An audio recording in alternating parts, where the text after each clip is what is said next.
Okay, good evening, everybody. Thanks for tuning in and joining us for this evening's session of GNEC's Urban Entrepreneur Development Institute. Glad to see some people here already have joined in for tonight's session, ready to get going. And I hope everybody's had a good weekend and achieved some things that they wanted to do.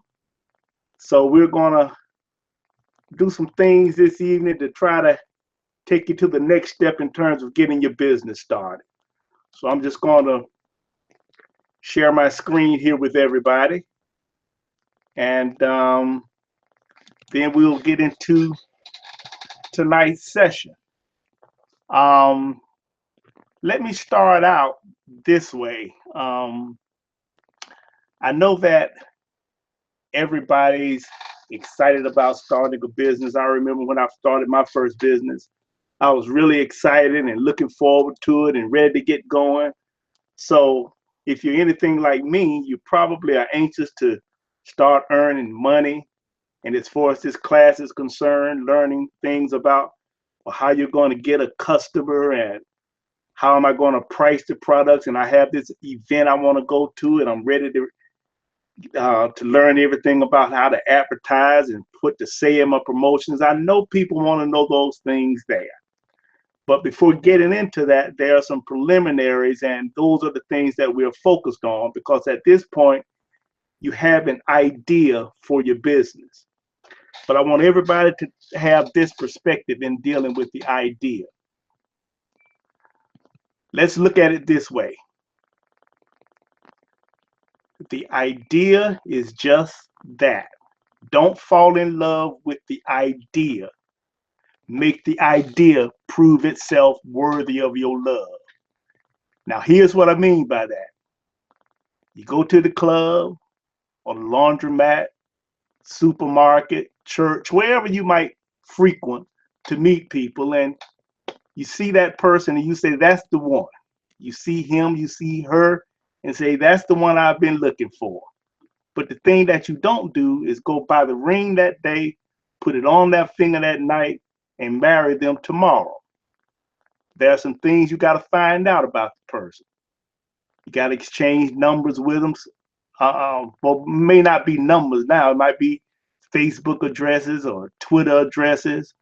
Do some Snapchat, Instagram, get to know them a little bit. Go out to Olive Garden a few times. Red Lobster, your favorite place, wherever that might be. You ask questions, find out a little bit about their background. You get to know them. And then you move along and find out about who they are to find out if they really are the one. Well, the same thing applies to a business. You don't want to fall in love with the idea. You want to make the idea prove itself worthy of your love. So that's why we're going through these first two steps to define what we're talking about. And then we're going to do some research because before we fall in love with this business and start investing time and money, we want it to prove itself.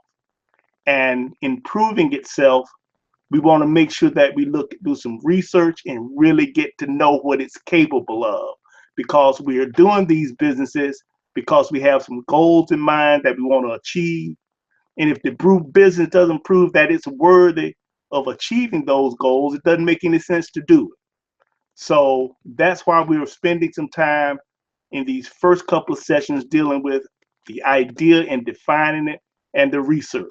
Now, for this evening, we're going to kind of take a little bit of a detour from the syllabus. The syllabus indicated that we were going to be going into the planet session dealing with the marketing. And as I shared with you on last Wednesday, at the end of the session last Wednesday, I said to you all that I was going to go through people's defined statements. And after kind of assessing where things are, then I'd make a decision about whether we needed to go a little deeper into that. So after reviewing the submissions, which were good, people took something that isn't easy to do, took a shot at it, and did a relatively good job with it. And so what I want to do this evening is just kind of recap some of that information, take a look at a couple of submissions that were made, and we will use those as examples for all of us to kind of learn and get an idea of how to answer some of these questions. And one thing about the things that we're going through with this researching it, defining your business, things that we will get to later on in terms of marketing, pricing, operations, a lot of these things that you will hear will be relatively new to you. So I really don't expect you to get it all right now. You're going to hear these things, and the way it's really going to hit home with you is when you actually get out into the marketplace and you get out there and mess up some money. Then you'll really know what we were talking about in these sessions. So don't worry about it if you don't get it exactly right now. That's not important, but at least you've heard these concepts. You understand these steps that you have to use to start your business. And we're going to help you along the way in terms of being able to understand these concepts and terms as we proceed. So now, before we get started, if you would go to the on your chat box, there's something there related to, we are looking at let me get it here. Yeah, we have a couple of poll questions there. So I'd like for people to kind of address the poll. The first one there is kind of asking you to just what you thought of defining assignment. Was it helpful to you? Was it, as we had talked about, in terms of really helping you crystallize the idea? I just want to get a little feedback from you regarding the defining assignment. So you can type your answer into that when you have time, and just let us know what you thought of that assignment. So that's what we'll do for right now. But with that said, let's proceed into taking a look at the defining step by examining some of the submissions that were made. And we will use these submissions as a learning tool for us. So the first one that I have up is from Keisha Banks. And what Keisha has done, I want everybody to focus in on Keisha's answers for right now in this area right here. And it asks, what is the business? And Keisha's answer is, Fabulous Fit and Active is an online, offline, diverse community for women to embrace their beauty while living a healthy and active life. The products and services she has is that it's networking events, networking parties, online and offline advertisement opportunities, sponsorship opportunities, and promotional opportunities. Now, here's how she described the need she's meeting or the problem that she's solving.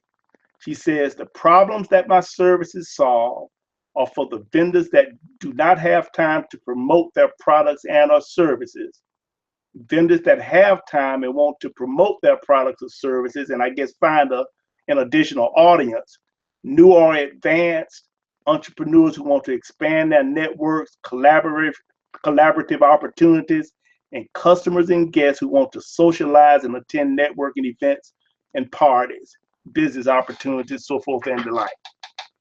And then we take a look at who is the customer for the product and service. And Keisha points to they are vendors, sponsors, and guests.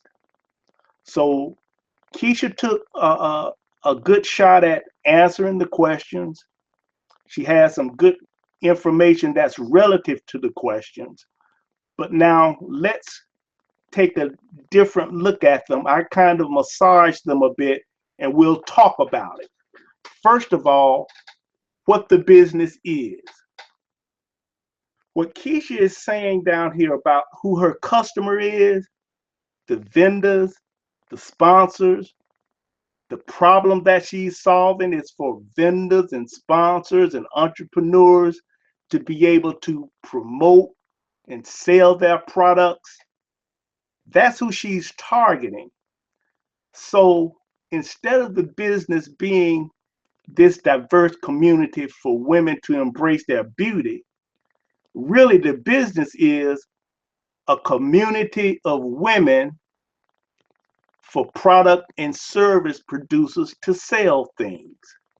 She is taking a community of women and putting them in a collective environment where they are almost like in one package. And then sponsors and vendors have the opportunity to promote their products and services to that community.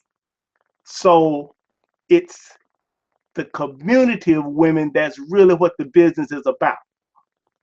Now, the product that she's selling is along the same lines. Fabulously fit and active community of women is really what the product is.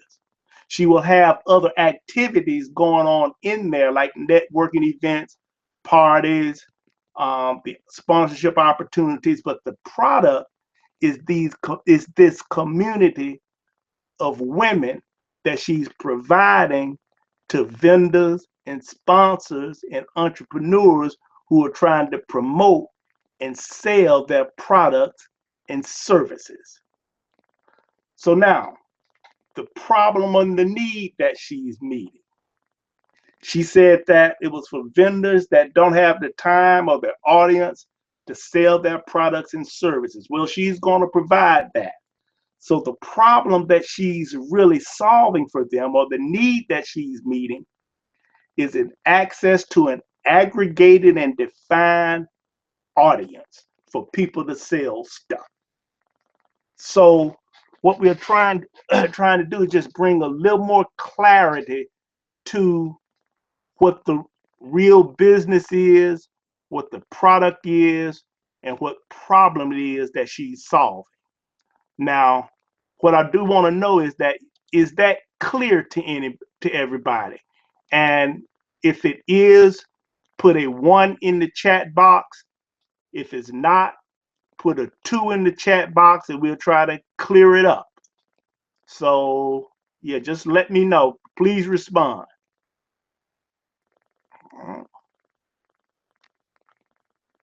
All right.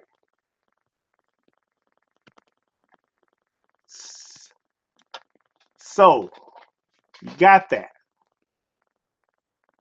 So now let's look at one other point about Keisha's business. In the first class, we talked about Time Magazine and their business. And like Time, Keisha really has a primary and secondary customer. In a magazine, the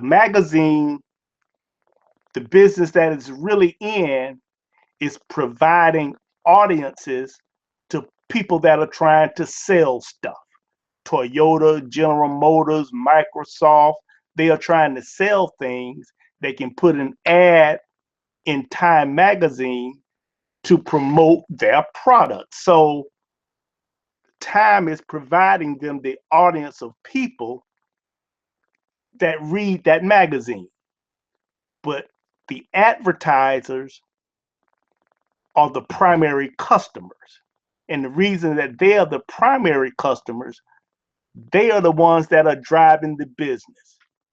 It'll cost you $500,000 a page or better to buy an ad in Time Magazine.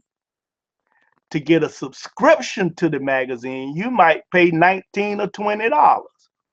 So it's the subscribers to the magazine that are the secondary customers. The primary customers are the advertisers. So the same thing holds true for Keisha. It seems that based on her target audience and the need that she says she's meeting, the primary customer seems to be those vendors and sponsors and entrepreneurs that are trying to sell things. The secondary customers are the group of women that will be attending or paying to attend the events, networking parties, and other networking opportunities. But that's how we would kind of reposition Keisha's statement. She has all of the elements here. We just needed to put things in different categories. Now, in terms of that target customer, vendors, sponsors, guests, as time goes on, she'll add more definition in terms of who she's talking about. What kinds of vendors? What size are they? Are they in the local area? The same thing for the sponsors. Are they national sponsors, local sponsors? Are they sporting good companies? Or are they women's wear companies? She'll start to define in more specifics who she's talking about. And the same thing with the guests. You got women of all ages out here and other profile characteristics. So defining in a little more detail who are those guests, she'll do that over time. And that's the kind of thing that she will work on. So that's Keisha. Pretty good job, Keisha.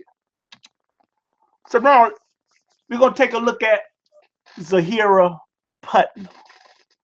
And Zahira submitted her defining statement. And just like we did in the previous one, we'll just kind of use this as a learning tool. So now, what is the business? Right here. The business is Flaming Shots Bar and Lounge, is the market leader in lesbian entertainment. What is the product or service? What we offer our targeted market is a safe haven. We offer our customers a place to have fun, be free to be themselves without the judging eyes of others. What we provide is an experience. And then what need or service, what need is she meeting or what problem is she solving? In New Jersey, there are no lesbian bars. With the creation of Flaming Shots Bar and Lounge, we solved the problem of the lesbian community based in Hudson County having to travel outside of New Jersey for a place to enjoy themselves. So again, a lot of the elements are here of answering the question. Now we just want to maybe reposition some things based on the description of the business.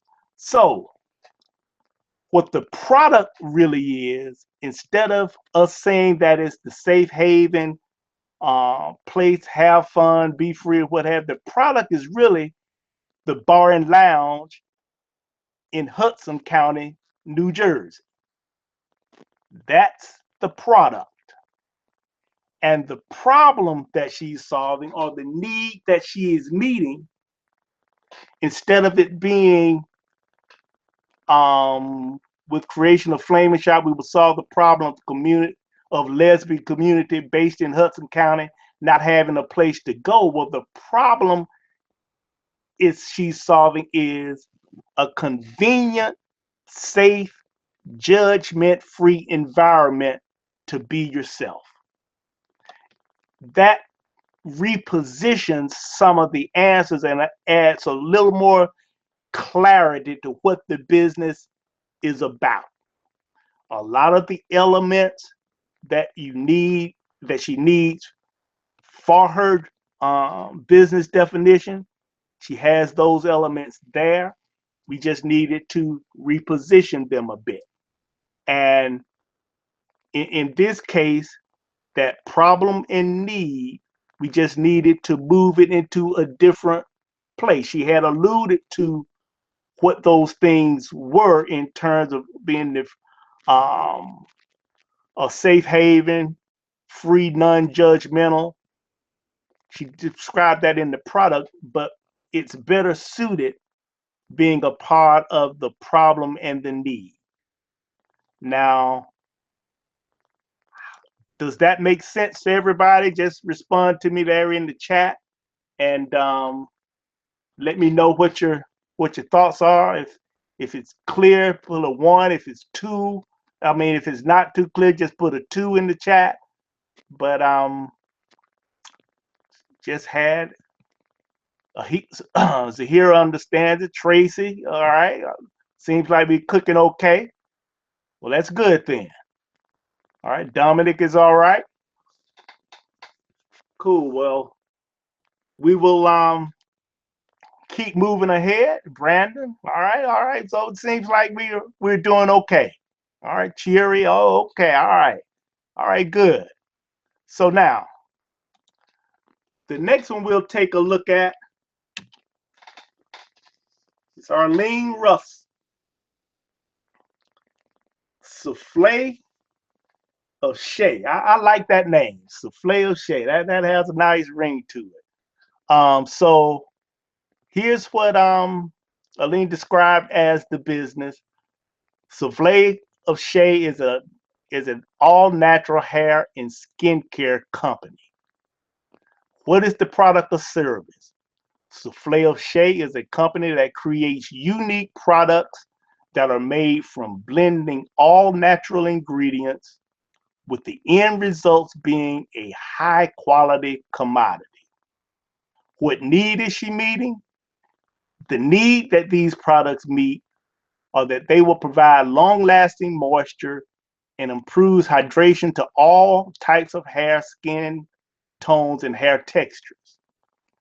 How is it different? Each product is created with the idea of improving your skin or your hair, resolving the underlying cause of the problem that a customer may be had. And then why will the customers buy? What's the value proposition? They are using the products that are natural, smell and feel wonderful, and works wonders as well. It's luxurious and synthetic free.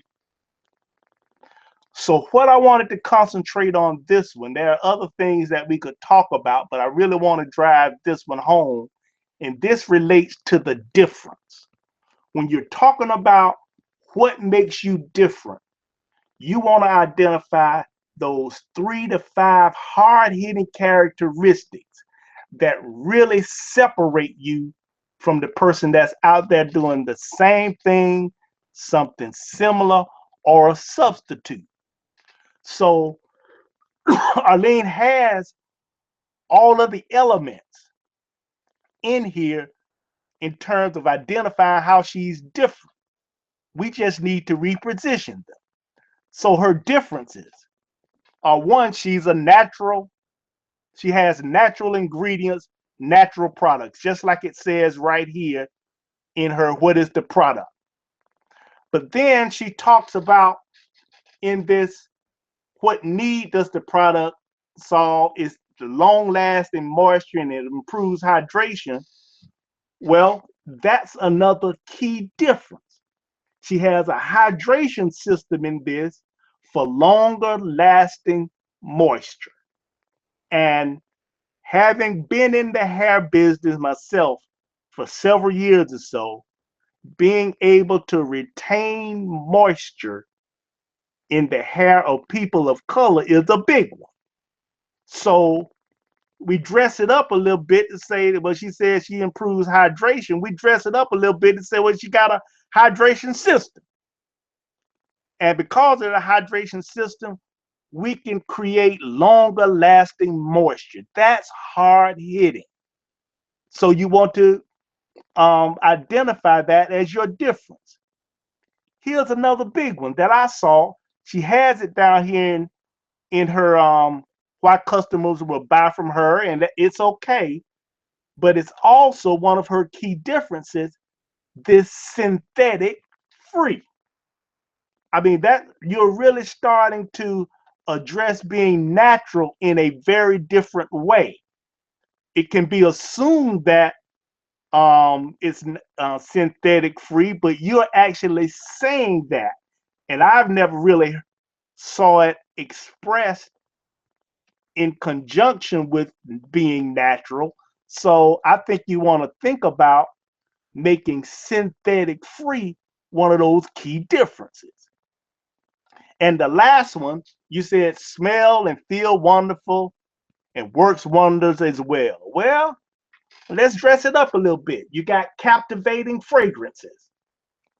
And so just by wordsmithing things a little bit, just by looking at some real differences that she can really highlight here, just by repositioning some things, we make the messaging and the composition of this business definition a lot better.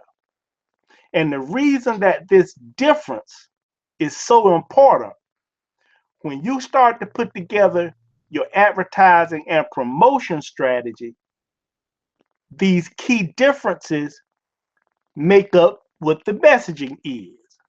When you put on your, what you put on your flyers, what you put on that billboard, what you talk about in social media about your products are focused around these things that make you different. So that's why it's really important that you identify these, but you want to identify those things that really separate you. And even if it's something that may not be a technological difference, you just put a different perspective, a different twist on how it's said or how it's seen. Just like we're talking about with this hydration system for longer lasting moisture. She says improves hydration, but saying I got a hydration system for longer lasting moisture, you're saying the same thing, but in a better, more impactful way. So that's what we could take from Arlene's example. She has all of the elements. All we did was reposition some things. So again, let me know how you all are. Um, just put in the chat if you all get that. If you don't get it, put in a 2. If you get it, put in a 1 and let me know. All right. Okay, so here has got it. I guess we're doing okay. Maybe this stuff is too elementary for you. I don't know, but I'm glad to see that people are getting it, and hopefully it's helping you and making a difference for you. All right. Okay. All right then. Well, with that, we'll proceed to one more defining, and then we'll go into the next session that we're going to talk about this evening. We got Dominic Mosley. And with Dominic, he did a pretty good job with this. He asks, what is the business? It's a unique fusion of American and West Indian food. What is the product or service? He says, elegant, affordable food service for all occasions. What need does it meet or what problem does it solve? And this is interesting. He said affordability, elegance, convenience, and innovation. Now he's selling food, but what he's really selling, what he's saying here, what he's selling to his customers in solving and meeting a need for them is that they need affordability. Whoever I'm talking, they are talking about they want elegance. I'm providing them convenience and innovation. So this is a pretty good description of meeting a need, solving a problem, addressing a pain point. And, there are other things that you could probably do a little later on to kind of expand on this, but this is pretty good. Now, he says, who is the target customer for these products? And this is where the homework comes in. He says low to mid income families, individuals between 18-45, couples 25 to 50, those looking for leisure time with loved ones. Well, low to mid income families, yeah, maybe so, maybe not. And this is where this additional research is really coming into play. The thing that you don't want to do is to identify who you think the customer is for this, and then drive after making it for them. From here, you want the research to tell you, well, who is really the customer for this? And so it may be not low income individuals that want a product like this, or families, or individuals between 18 and 45, 18 and 45. You now want the research to really drive and define what this really is. You don't want to just get locked in to what you think the customer, or who you think the customer is, and then just try to fit the product within them. You want to do some research that tells you, well, no, they just like Jerry. Jerry was thinking that his customers were 70% males, 30% females, but he found out a little differently. The people really didn't live in the suburb, they lived in the inner city for the product. You want that research to drive that for you. So, but this is a pretty good job, pretty good start. It's a good start by everybody that submitted. I went through all of them. I will be responding to people with comments on your individual statements with a little more detail. I'm going to do that with everybody. I just pulled these examples out to drive home certain points and make some things clear to everybody. And if this worked for everybody, if it was good for you, that's what I want to know. If it's good for you, in the chat, put 1. If it's something you already knew, it didn't help that much, put in a 2.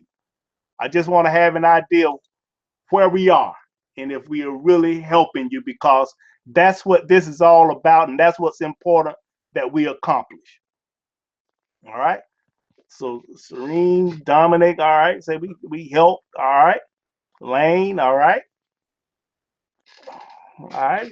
Zero. Okay. All right. Well, seems like we are. Rajiv, okay. All right. Seems like we're doing okay then. It's the important thing. Now, having done that, here's what we're going to take a look at now. Last week we talked about this thing about research. So what we want to do this evening with this, with the research part of this, is that I want to review a couple of research tips.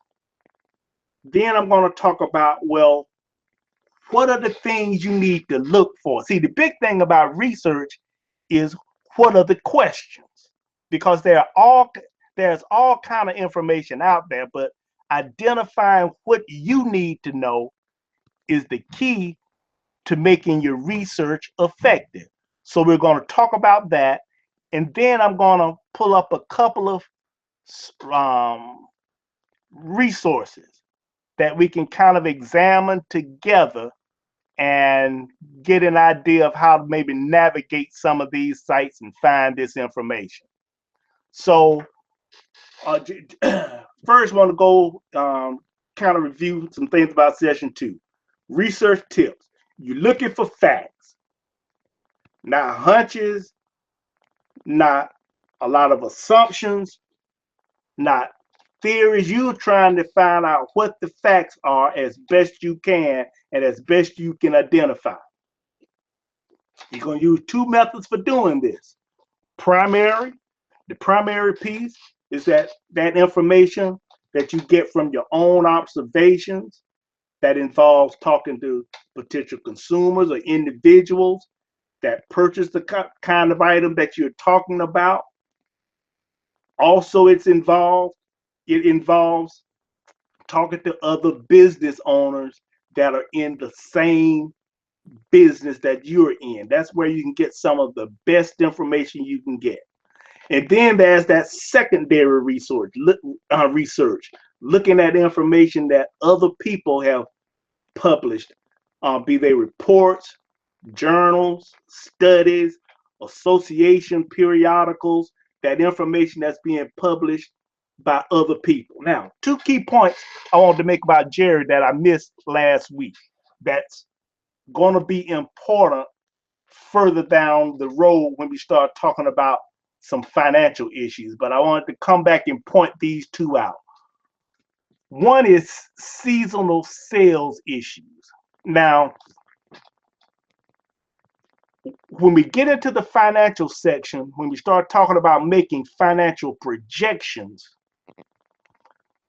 information like this becomes key.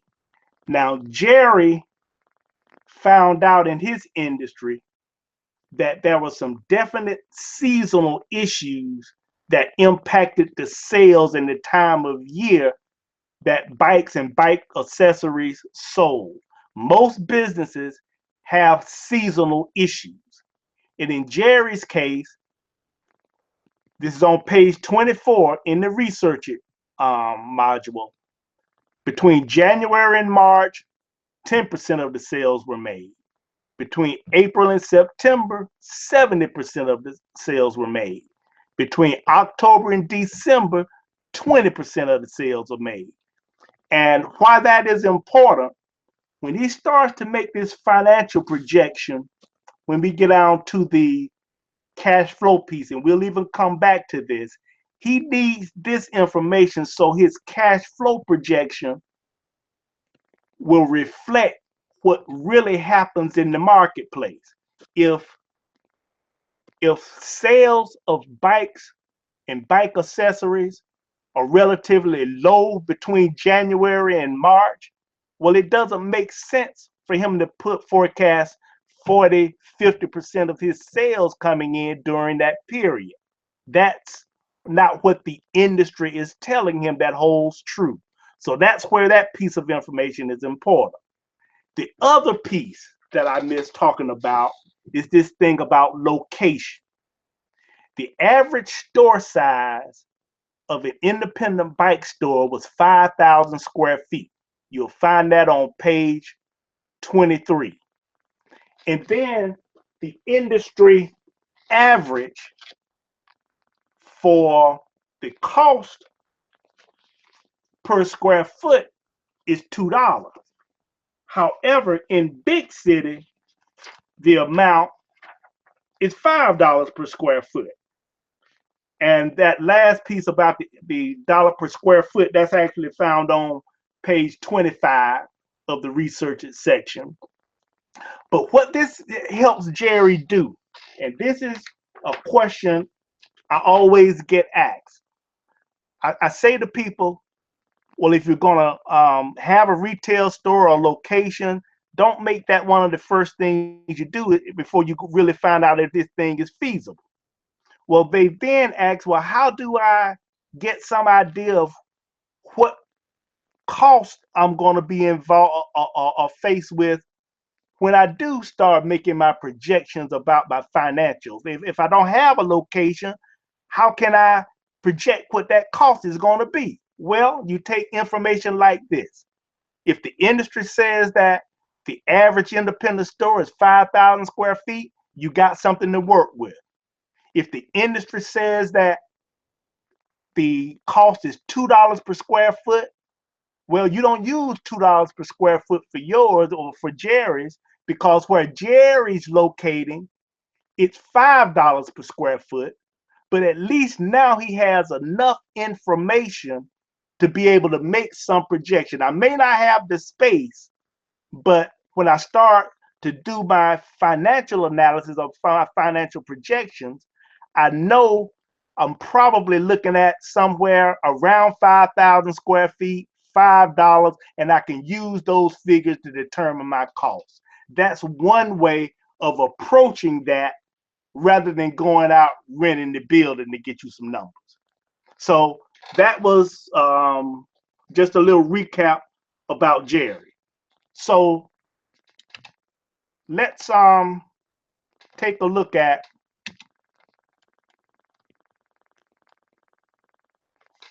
what you want to research, what you want to find out. And one thing about determining what you want to know is having it categorized so you can organize your pursuit of the information. So what I suggest is that you approach this research task looking at two categories based on how this 5-step is set up. One is in the define it section, or you want to research some of your define it assumptions, particularly the problem and the need. I think I'm different this way, but the only way for me to know if I'm different, I got to do like Jerry and go check out the competition to really find out if I am different that way. So that's one area you want to concentrate on. The other one, the problem and the need.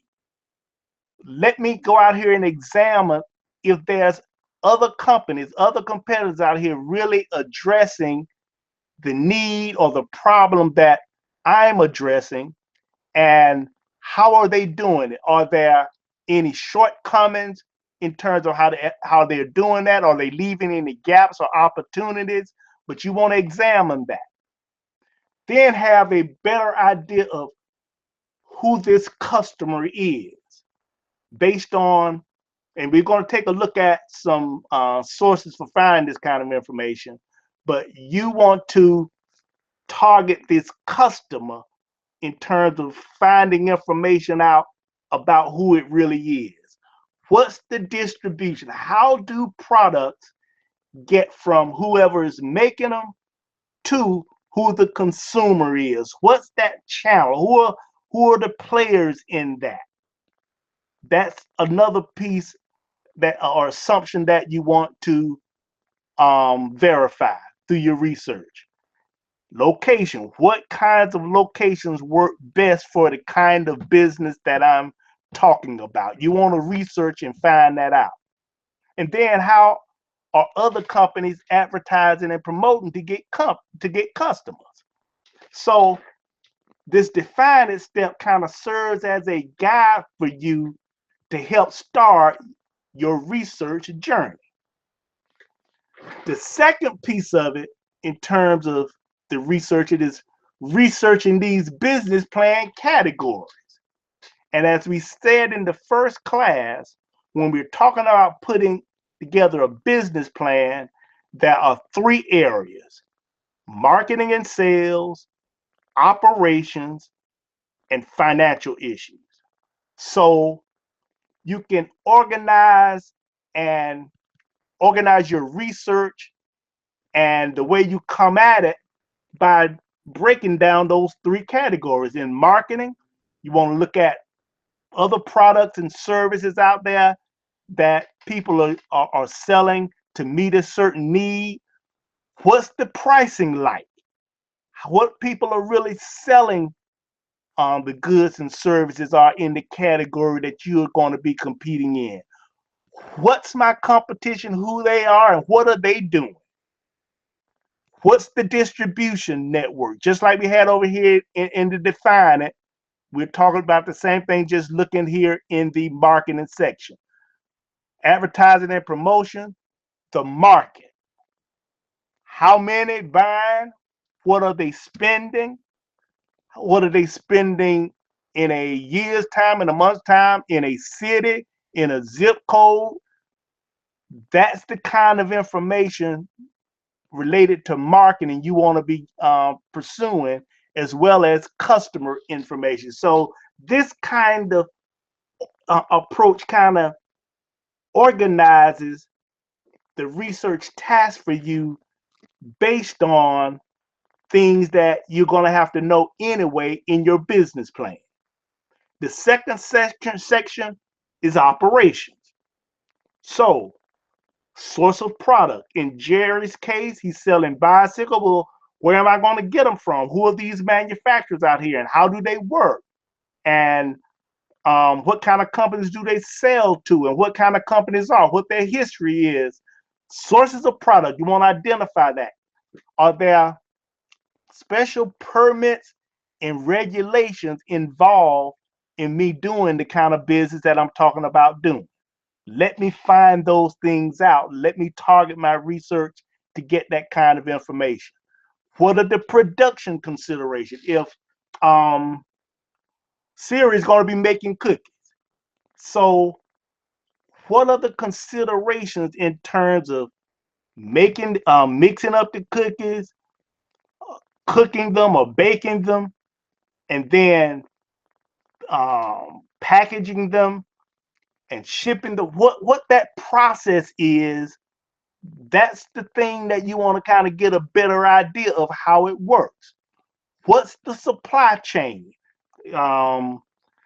We're Elaine has the souffle of shade. They're all natural products. Well, who are the players, and what is the natural chain of products or supplies that I'm going to need to put these products together, and how does it work?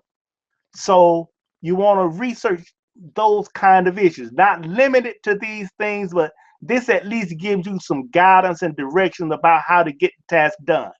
And the final thing is the financial issue. You want to understand profit margin of the industry. Typically, what is the startup cost to start the kind of business you're talking about?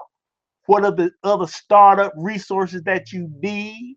And what I mean by startup resources, that could be equipment, supplies, or what have you, but it also can be the money beyond just the startup cost. We'll talk about that more when we get into the financial area. What are the typical operating expenses for that business? What is the net profit? So by organizing it this way, this helps you focus in on and makes the task a little bit more manageable.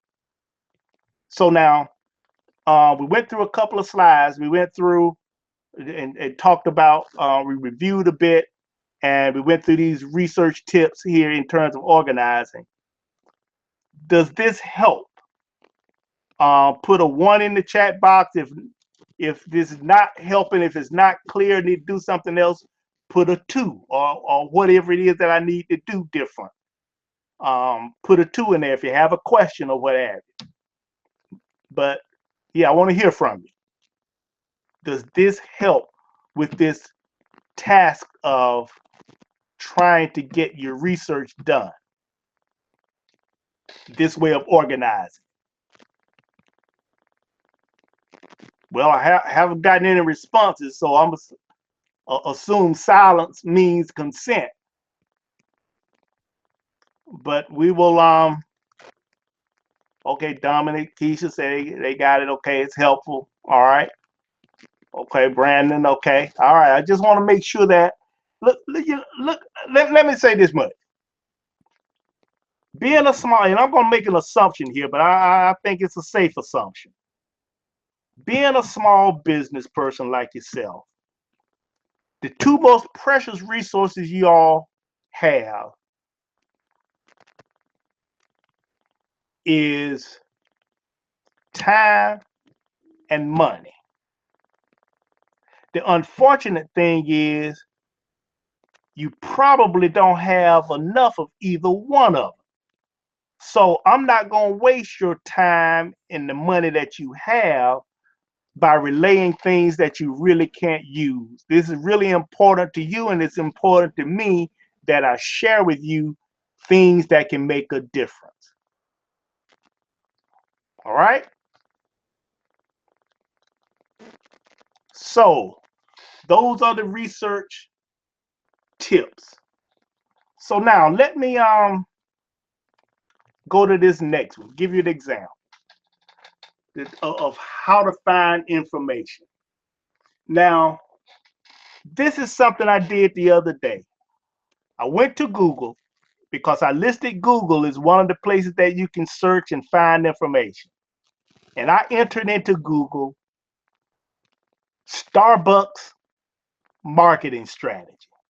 And I want everybody to kind of take a look at that when we get done with the class. Just Google Starbucks marketing strategy.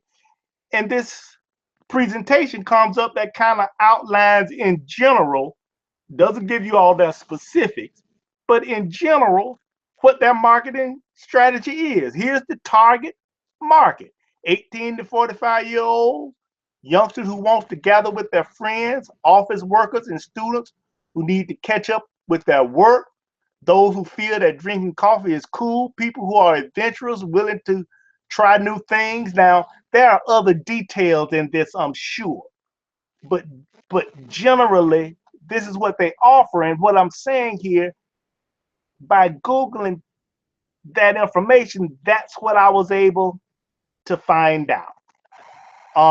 In addition to that, here is what they describe in terms of the locations they look for, or what kinds of places they locate their stores in. Higher income group location places, airports, malls, in well-known areas, highly visited areas, locations where there's a Seattle's best or placement of the brand within 30 miles, and rebrand some locations as local shops. So this is stuff I just got by Googling. So if you we're starting a coffee shop, at least you can take a look at what Google is doing and what some of that thinking is in terms of helping you focus in on the kinds of things you need to be thinking about.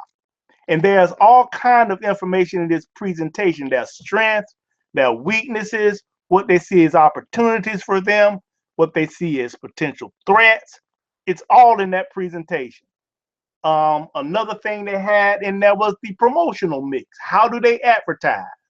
Well, they advertise, and this is going back to 2009, they were increasing the advertising from 1.3% to 3% of the budget, but they did radio, TV, and billboards.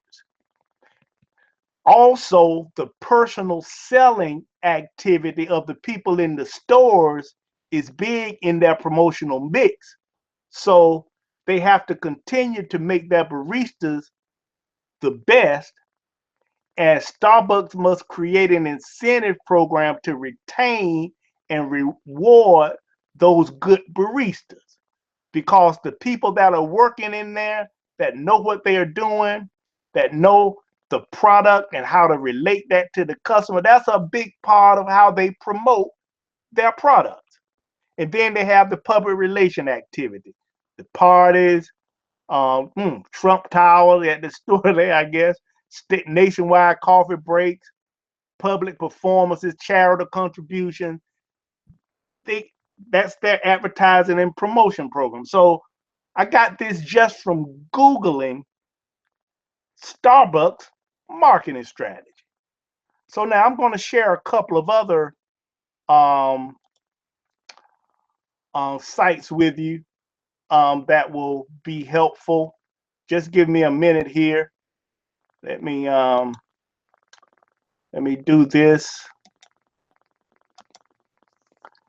Can everybody see this? Do you have the census presentation in your project? Can you see that? The census presentation. Does everyone see that? Put a 1 in the chat box if you do. Put a 2 if you don't. But we're about to talk about the census and where to find some certain information and what kind of information is there. So everybody's pretty much seeing it. Okay, that's great. So we'll go to the census. This was actually a presentation that was done for another class of mine here in Philadelphia by the census office. I mean, they do these presentations often all over. And if there's a office up in your area, you probably can get them to do the same thing. But she came to my class and offered this. And let me just go right here. The kind of information there that you can find there. Who are your customers?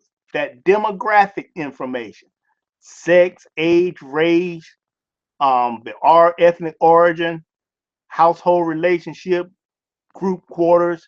It's all there. Um, what is their social background?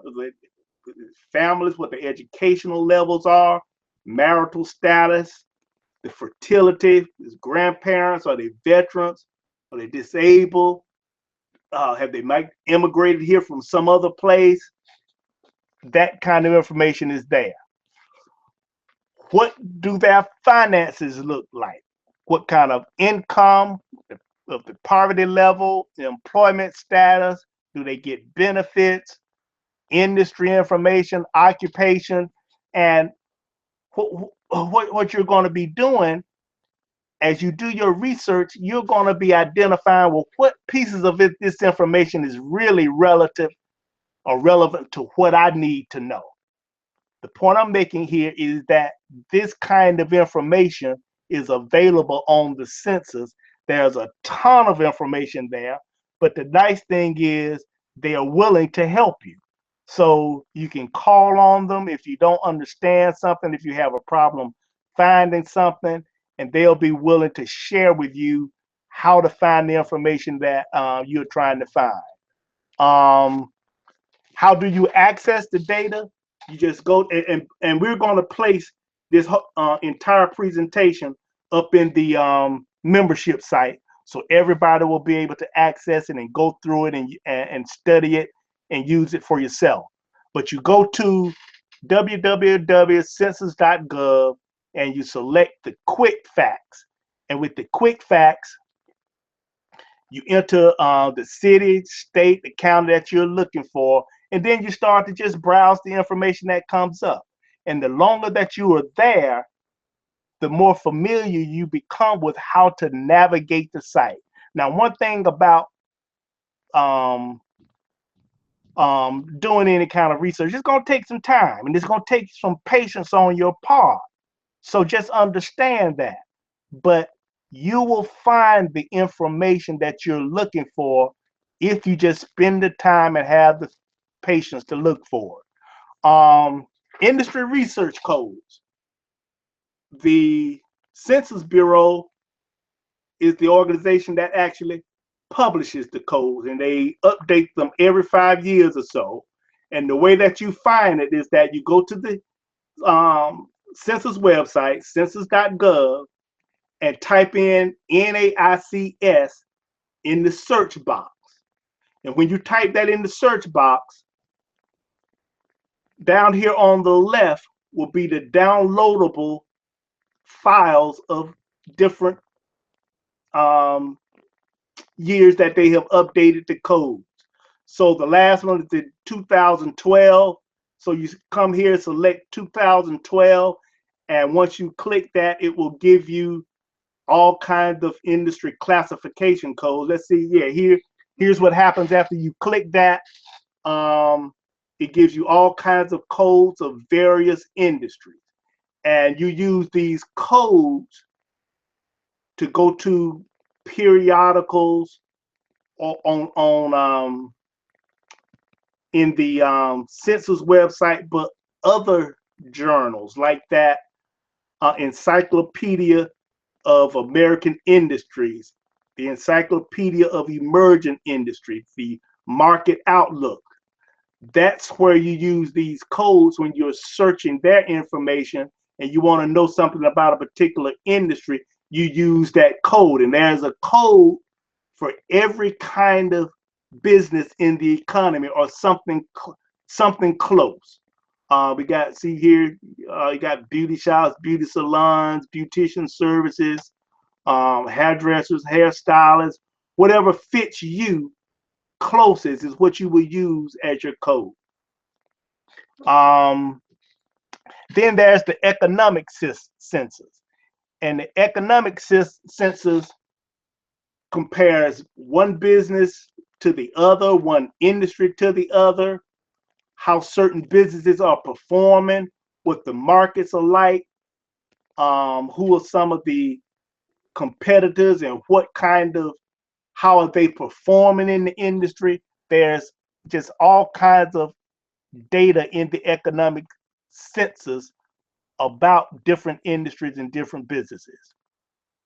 So I also have in here this email address and telephone number of the young lady that did our presentation, and she was the one that informed us that we could call the census, and we have her number here if you want to try to get some help to navigate some of this site. It's an enormous site with tons of information, and you won't become an expert at doing it. So if you're having problems finding certain information, you can call them, email them, and they will help you use the census data. So that's the census. Any questions about that piece? Any questions about the census?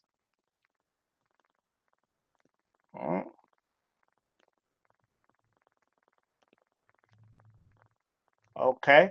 All right. Well, I'm going to now pull up another screen here that I want to use. Just 1 second. Let me correct this.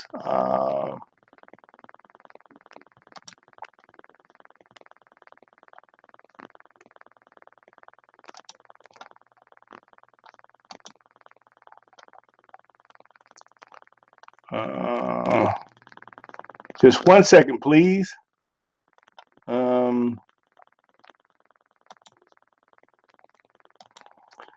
Now, this is something I Googled. Can everybody see the Google search bar that we have here? Can everybody see that? Serene says no. Can you see it now? The Google page, Google search bar.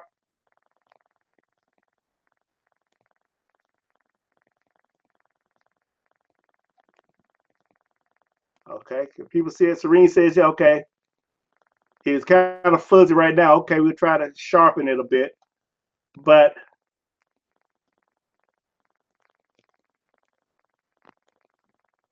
yeah, let me go to this.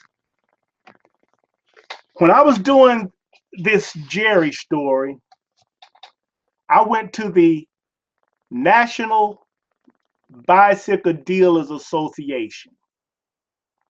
And when I went there, here's the report I found.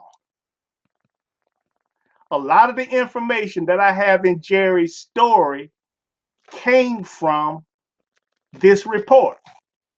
And I want to just scroll down here to show you just what we're talking about. Remember in the story where we talked about the mass merchandisers were selling the price oriented and the inexpensive bicycles? Well, here it is right here.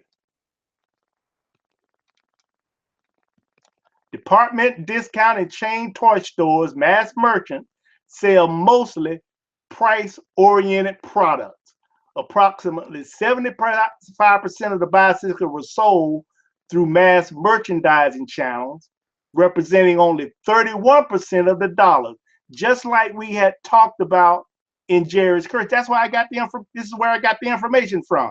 So it has distribution channels, who participates in the cycling industry, a history of the industry, specialty bicycles, these independent bikes that we were talking about in the story. It came from this report. Now, I doctored up the report to fit certain learning points in the story, but a lot of the information came from here. And I'm just showing this as an example of how just Googling certain things will allow you to find the information that you're looking for.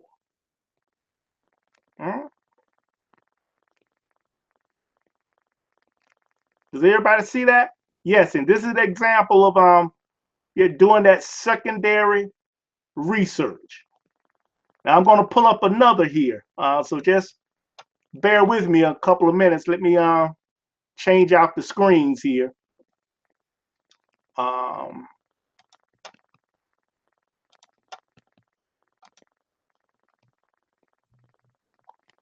Yeah, just give me a minute to change out the screens.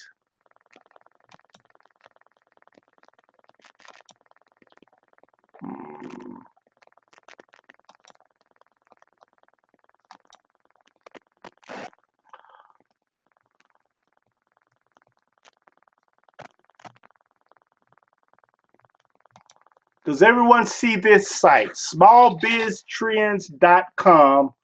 Research your business. Can everyone see that? Smallbiz.com. Did everybody see? Put a 1 if you do. If you're having problems, put a 2. But smallbiztrends.com. Research your business is what we're looking at. So Zahira says that she can't see it. Anybody else having a problem seeing that?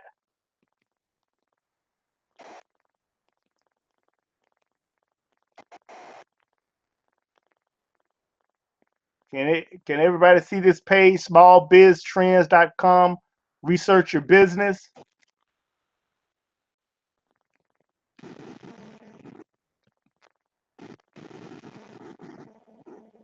Can everybody see that? Abdullah says no. Bob says yes. I'm gonna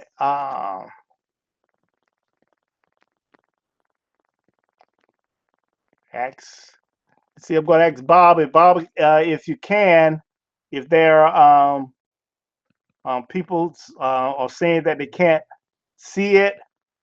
So let's see here. Let's try this again.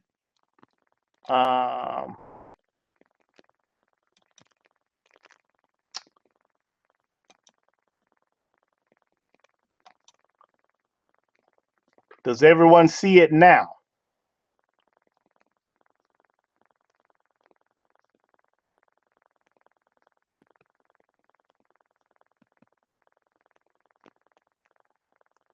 Can everybody see that now? Okay, Tracy sees it. Okay. All right. So here is still not seeing that. Let's see. I'm not sure why he's here, but Bob will get a chance to help you out there, I hope. Abdullah. Okay. Yeah, just give it a second or so. So here it should come up. There might be a little time lag in it. Yeah. Okay, Dominic, you okay? All right.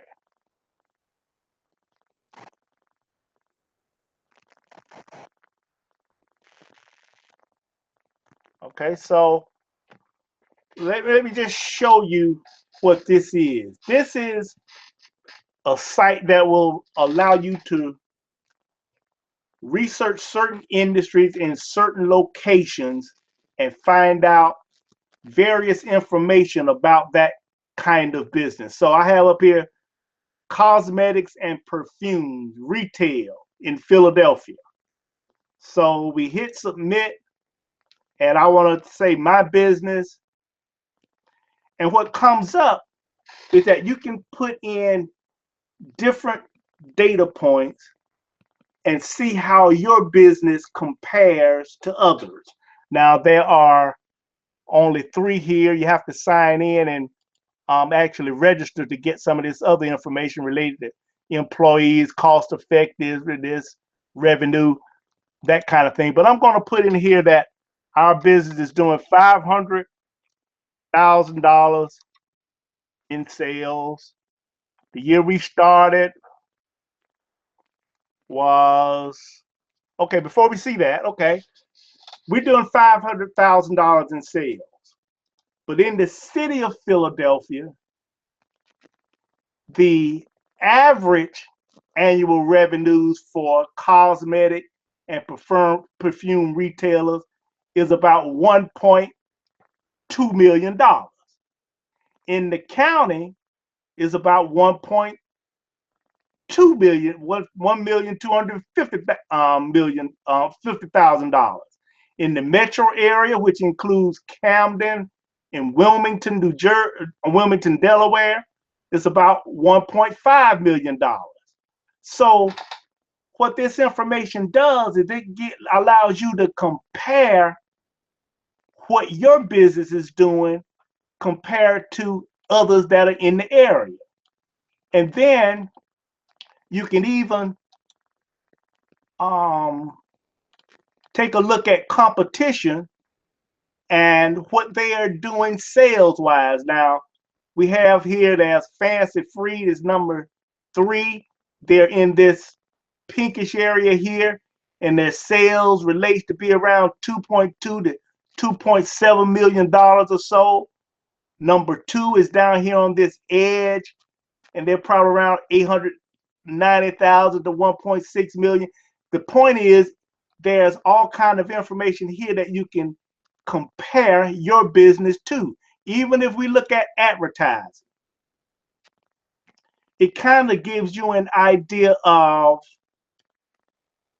what people are spending in any given area. For instance, right here it says in zip code 19103, there are 21,000 people, and they're spending about between 18 and 19 million dollars on this category of products.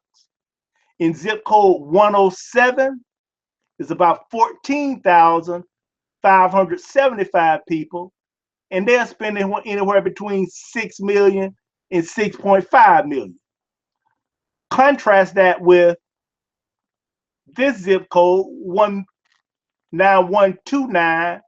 The population is about 11,000 people. They're spending somewhere between $220,000 and $240,000. So you're better off advertising in one of these other zip codes. So this is the kind of information you can find on this site. And just like we were talking about with the census, you got to play around with it and, to find out the kind of information you need. But this is another tool that's available, and it's free to use. Now, some of these other reports that are out there, you can get a free version that's a limited piece of it. Then you have to purchase the other version. Well, that's why I suggest that you go to the library for some of those encyclopedias, because to buy them, they can be expensive, but the library has them and you can get access to them there. All right. Let me just show you one other site before we end up. Let me just, there will be a slight delay probably. Let me do this.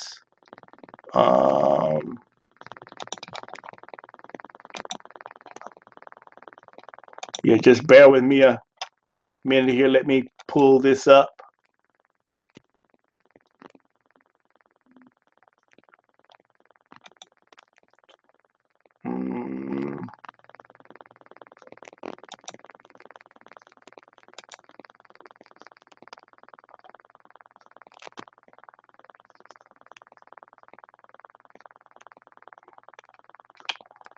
Yeah, so it'll be up in a second. I'll just give it a minute or two here. Just a slight lag. I forget that it's a slight lag, but it will be displaying shortly. So when you're able to see that, just let me know by putting the one in the chat box. Just let me know when you're able to see this box where it says BizStats, bizstats.com. All right. All right. Now in BizStats, let's see, before I get started, let me make sure that people can see it. Okay, so here is Tracy. All right. Everybody else sees it. Bob says he sees it. Serene, okay. All right. Well, in BizStats, you can find information, statistics about how your business works. Now, for this one, this is sole proprietorships and small businesses that are sole proprietor, and what percentage of sales are they spending on rent. So here's accommodation, food and service places. They're spending 7% on, 5.81% on rent. Those places that are having accommodations with them too, that means a living space, 7%. Down here in the construction industry, construction buildings, 0.92%, heavy and civil engineering construction, 1.62%. This just gives you an idea of the kind of statistics that are in the type business that you're in. Now let's go to, let's see, we'll go to the home over here, and we will look at industry benchmarks. Let's say for sole proprietorships, and we're going to be dealing with, let's say, retail stores, clothing company. So it brings up what the income and expense statement looks like. In terms of inventory is going to be 16% of its sales. The cost of sales, cost of goods, is 51.9%. The labor that's directly involved with the product is another 1.4%. So the gross profit margin is about 48%. The net profit is about 14.78%. That's the kind of information that's on BizStats. And it's on here for all kinds of industries, for all kinds of businesses. And they have statistics related to net profit and risk, other stats, industry financials. Is just a great place, excuse me, where you can find free information. Now, there are some paid reports on here where it says find more detailed biz minor industry reports. Well, that will take you to their paid reports, but you can at least get some information, some data, just by going here to BizStats, taking a look at what's here and putting in your industry and your type business. So with that, do we have any questions? Any questions, concerns, comments, ideas? I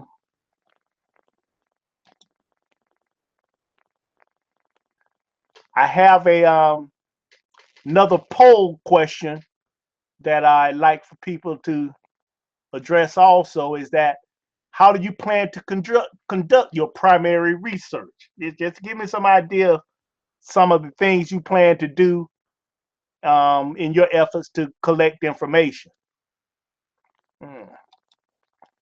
But are there any other questions, comments, concerns? Was this session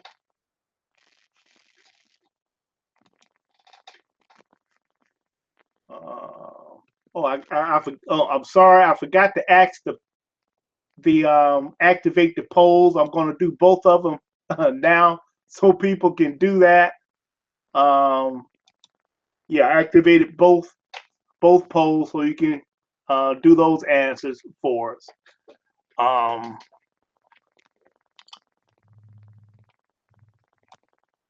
oh, one other thing that I didn't that I missed telling you. One thing about doing primary research is to make sure that you're asking consistent questions and you want to be able to accumulate the data and compare it. So using a resource like surveymonkey.com is a good resource for accumulating that data and doing surveys, and it allows you to ask the questions and analyze it all different ways. So surveymonkey.com is a good tool for helping you to conduct your primary research. And there are other survey sites out there, survey tools. SurveyMonkey is one that I'm just familiar with that I've used. All right. All right. Yeah. So was this session helpful? I really would like some feedback on that. So if you're in the chat space, please indicate a one if it was helpful. If we if you didn't find that it wasn't that helpful to you, please place a two or a comment as to why. I want to get this right, and I want to make sure that we are making good use of your time and money. So I'm not asking this question for you all to be nice to me. I'm not concerned about you. Don't want you all to be concerned about hurting my feelings or saying the wrong thing. This class is for you to help you get done what you need to get done to get your business started. So if we are not conveying the information that you really need, please let me know. If it's helpful, let me know. If it's not helpful, let me know that too. Well, all right. Okay. All right. So if you aren't commenting this evening and you want to send a comment anonymously about whether this session was helpful to you or not, you can do it that way. I just want to know. Um, Now, here's what we're gonna do next. By doing this session this evening, it kind of gives you a little more information about how to do this research, and it also gives you a little more time before we go into this planet piece. So between now and next Wednesday, I want people to spend time doing this research, collecting your information, finding data, doing that, and using the research template that's in the membership site. You can use that template just like you did the define it template to fill in your information about your research. If that tool, if there's not enough room there, you need extra space, or you need to go even further with it, you can do it offline, but I prefer that you use that research it template. Um, the next session will then concentrate on this planning and marketing. But in addition to you doing this research, the other thing that I want you to think about is before we start to plan it, just how do you plan to start and at what level you plan to start. I give you an example.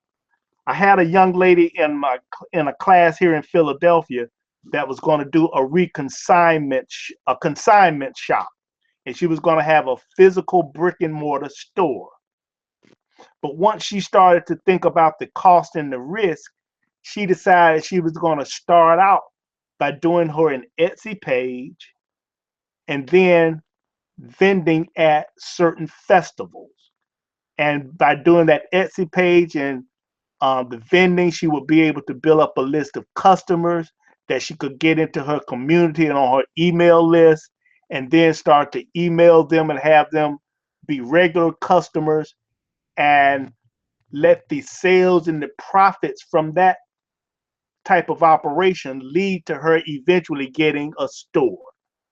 So that's what I mean by what level you plan to start. Dominic is looking at a restaurant maybe, but maybe he will assess the risk or assess what resources really going to take and determine, well, what matches up better with his resource at this point.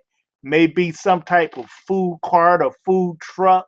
That's what I mean. I want people to think about at what level you're going to be doing this. Serious doing the cookies. I doubt if she's going to be trying to do or compete with Nabisco from the beginning, but maybe she's going to let this thing prove its feasibility by making some small batches at home, testing them in the marketplace, getting some feedback. So whatever way you plan to start or whatever level, I want people to think about that, because when we start building this business plan, we really want to build it around what you plan to do now, and build the plan from so you'll have something that you can execute when the class ends, or when you ever decide, when you do get started, you will have an executable plan. So just keep that in mind and do that. Okay? So our next session will be next Wednesday. We'll be back on our regular schedule, the May 25th at 7 p.m. Right here. I'll be right here with you. Same time, same station, I guess they say. But I enjoyed this evening. I enjoyed sharing the information with you. I certainly hope that it was helpful. Um, Continue to send your emails to us and ask questions. I will be responding to people on your define it statements. And until next week, I'll see you then, and just keep doing what you're doing. Take care.